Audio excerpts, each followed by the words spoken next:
Okay, let's continue with Module 9 now, hypothesis testing on means and proportions. And we're going to start in this section to look at a test on a population mean, assuming that we know the population standard deviation sigma.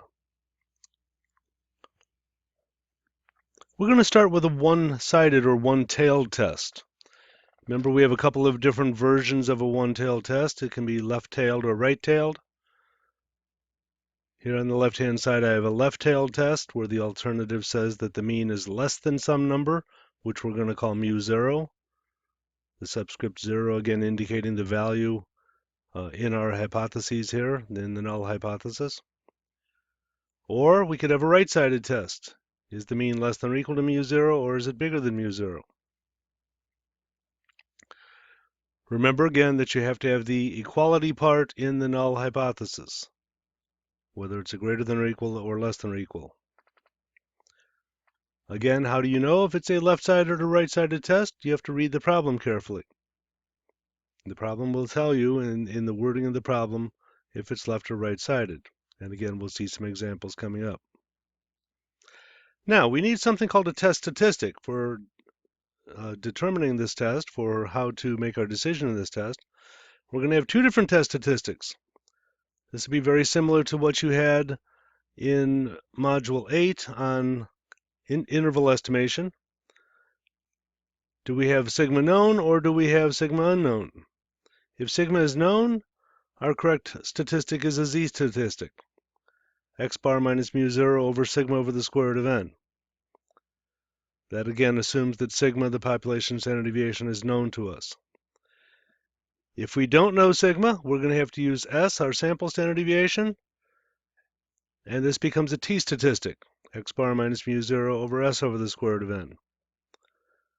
And again, it's a t statistic with n minus 1 degrees of freedom.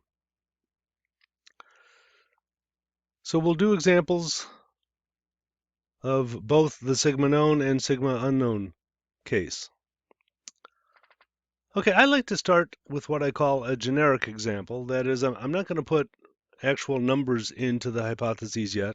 We'll do that shortly. But I like students to be able to see the logic to hypothesis testing, utilizing some graphs, and how we're going to go about the mechanics of the test.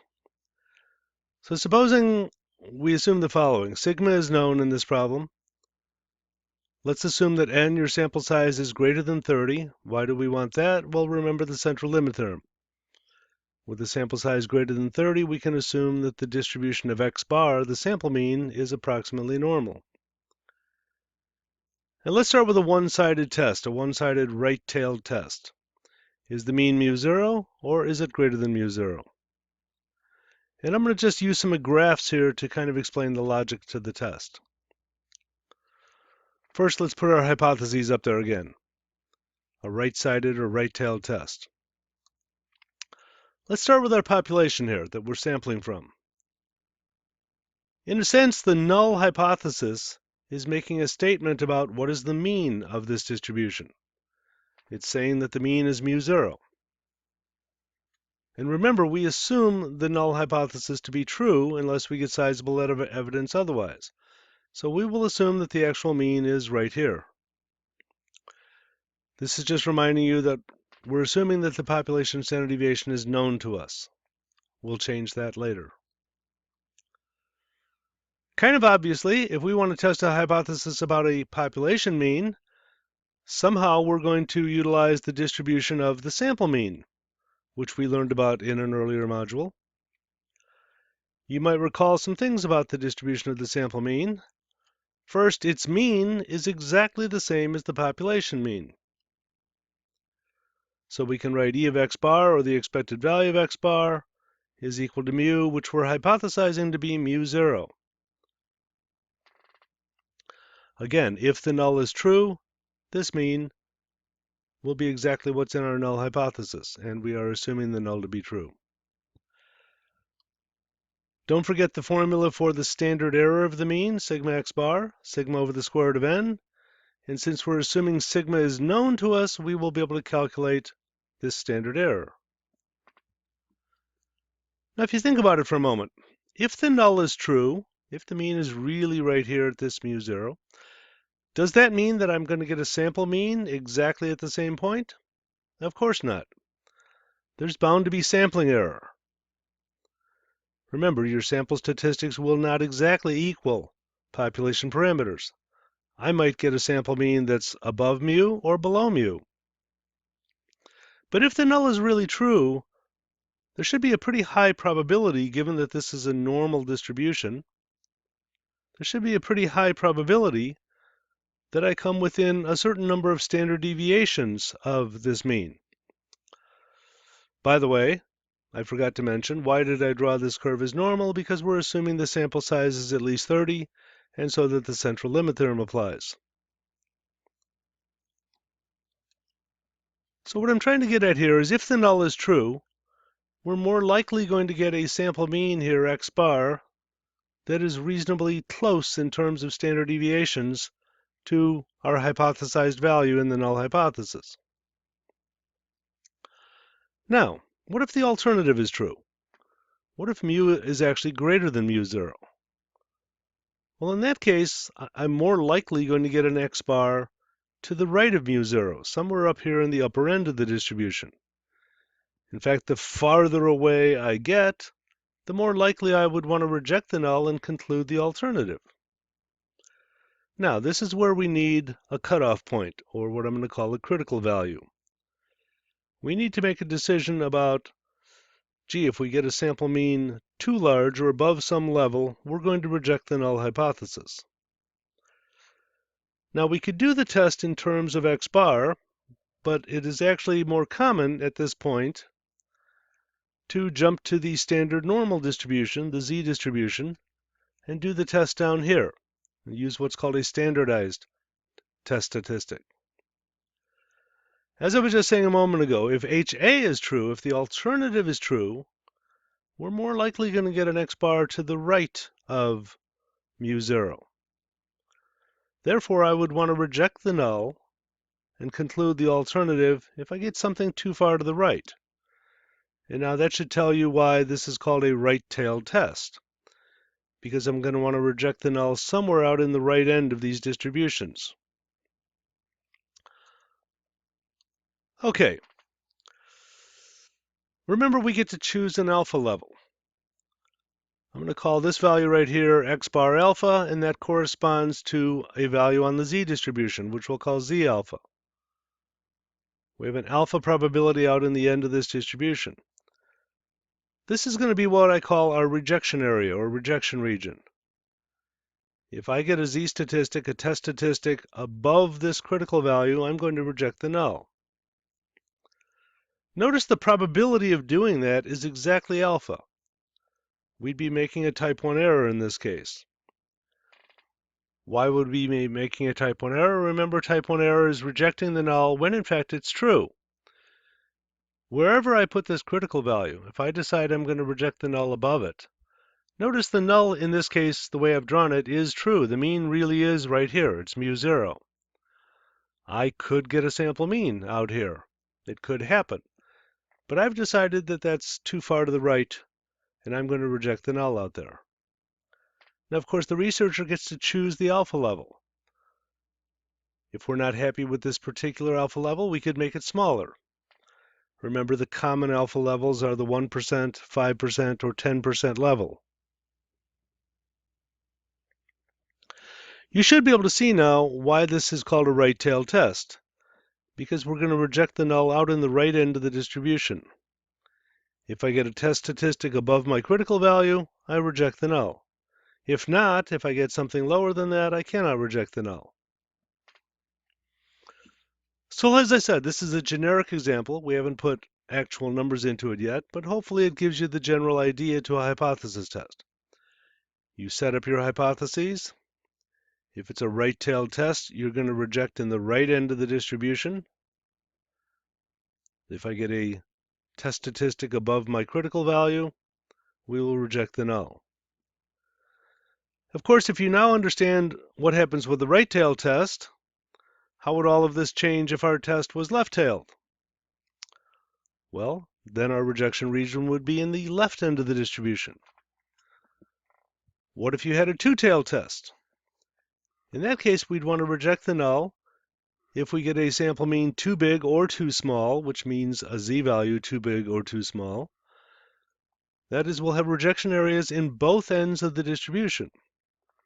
So what we'll do is we'll cut our probability of a type 1 error in half. We'll cut alpha in half and put half in each end of the distribution. You might remember that that was very similar to what we did in the previous module with confidence intervals. Now, as we've talked about before, we're going to do our decision rule in two different ways. We're going to use what's called the critical value approach, which is also sometimes called the classical approach, and then we will show you what is called the p-value approach.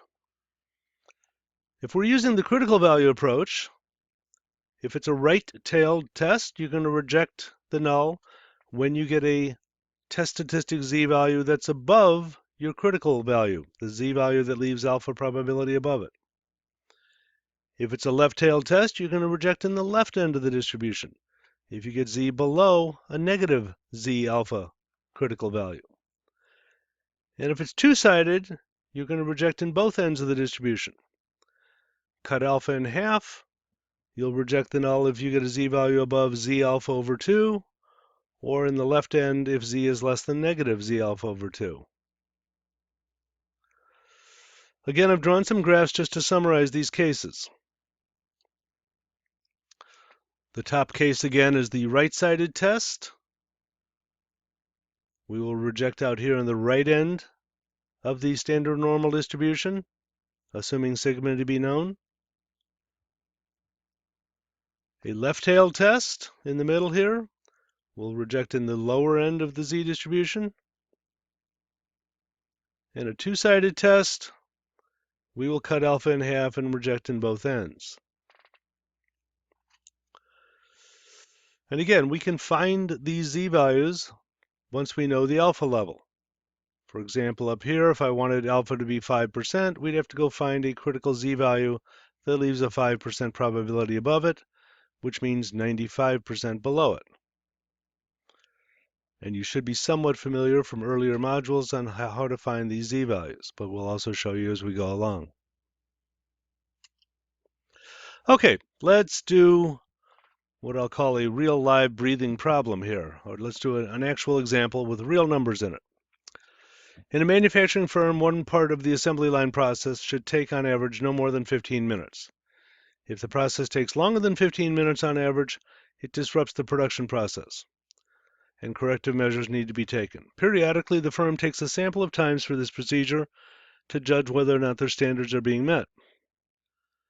Suppose a recent sample of 36 times yielded a sample mean of 16 minutes. Assume the population standard deviation is known to be 2.4 minutes. Test whether or not standards are being met. Use the 5% level of significance, which is our alpha level, and show all parts of the test, including the hypotheses, your decision rule, your calculation, decision, and conclusion. Okay, first we need the hypotheses.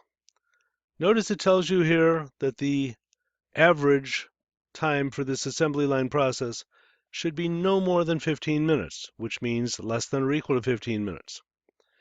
If it takes longer than 15, we have a problem. So right there we have your two hypotheses.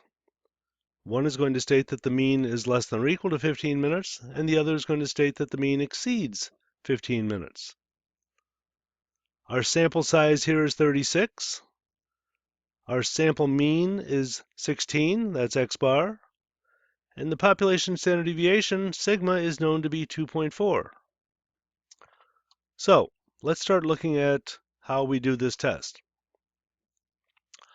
Let mu be the mean time of the process. N is 36, sigma is 2.4, x bar is 16. Our hypotheses. We're going to have a right-sided test, a one-sided test, mu less than or equal to 15 or mu above 15. Again, notice that the research hypothesis is the alternative. We're concerned about, is the mean time too long? Is it above 15 minutes? As long as it's less than or equal to 15, we're okay. Choose alpha to be 5%. Again, we can change that, and on future problems, we'll get to different alpha levels. Our third step is to calculate what I call the test statistic. In this case, since sigma is known, we can calculate our z-value in the following way. You take x bar minus the hypothesized mean over sigma over the square root of n. Here's the calculation. If you do that, you should get a calculated z of 2.5. Now we have a choice. We can use either the critical value approach or the p-value approach, and we're going to start with the critical value approach. The critical value approach is going to compare that 2.5 to what we call a critical value.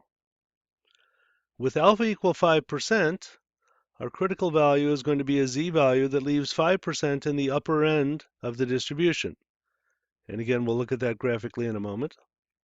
That value happens to be 1.645. So what I like to call our decision rule is we're going to reject the null if we get a z-value above 1.645. We make our decision. Since 2.5, our calculated z, is above 1.645, we will reject this null hypothesis. By rejecting the null in our conclusion here, we're concluding the process is not meeting their standards.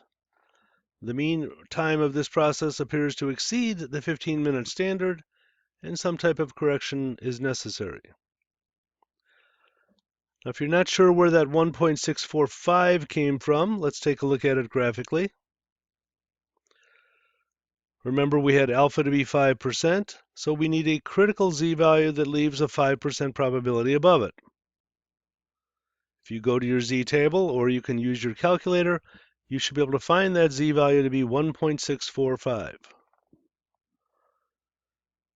The critical value approach, again, compares that critical value to your calculated value. If we get a calculated value above the critical value on a right-tailed test, we're going to reject the null, and in this case, that is the case. 2.5 exceeds 1.645, so we reject the null. Had we gotten a calculated z that was below that, we would not have been able to reject the null. Now let's do the same problem, except let's use the p-value approach to making the decision rule. Again, in the previous example, we used what's called the classical or critical value approach. In the critical value approach, notice we were comparing two z-values, the critical z and the calculated z. In the p-value approach, we're going to be comparing two probabilities. One is alpha, and the other is called the p-value. And our decision rule is to reject the null if we get a p-value less than or equal to alpha. Now there's a question about how do we calculate the p-value. As I think we've talked about before, a p-value measures the probability of observing a sample result at least as unlikely as what we did observe. So how do we calculate that? First, you calculate your test statistic, which we've already done on this problem to be 2.5. If it's a right-tailed test, which ours was, you find the area to the right of that test statistic. If it were a left-tailed test, you'd find the area to the left of it. And if it was a two-sided test, if the test statistic is positive, you would find the area above it and double it because it's two-sided. If the test statistic is negative, you find the area below it and double it again because it's two-sided. We'll get to a two-sided example later on. So in our problem, since our test statistic was 2.5, z equal 2.5, and the test was right-tailed, our p-value would be the probability that z exceeds 2.5, which was 0.0062 if you go to your table. Now let's redo just the last steps of the problem. Really all we're redoing is step 4. Our decision rule changes now with the p-value approach. We reject the null if the p-value is less than or equal to alpha. We now know that the p-value is 0.0062. We calculated it. Since 0.0062 is less than our alpha level, we reject the null.